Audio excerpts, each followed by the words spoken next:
पुण्यातील भवानीपेठ भागातील नामांकित शाळेत अल्पवयीन मुलीवर अत्याचाराचा प्रयत्न करण्यात आला आहे। अशा घटना सातत्याने समोर येत असल्यामुळे पालक आपल्या चिमुरड्या मुलांना शाळेत पाठवताना कोणाच्या विश्वासावर पाठवायचं असा संतप्त सवाल करत आहेत।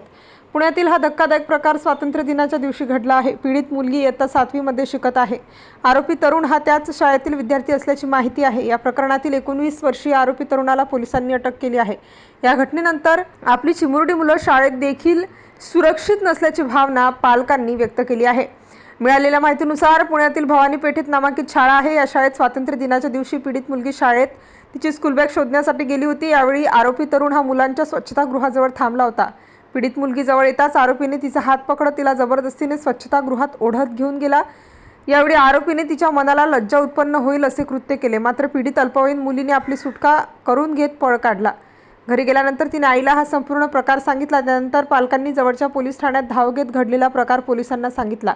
या प्रकरणी गुन्हा दाखल करण्यात आला असून 19 वर्षीय आरोपी तरुणाला पोलिसांनी अटक केली आहे। महत्त्वाच्या आणि ताज्या बातम्या पाहण्यासाठी आजच आमच्या लोकराज्य न्यूज 24 न्यूज चॅनलला YouTube वर सबस्क्राइब करा आणि बेल आयकॉन प्रेस करा।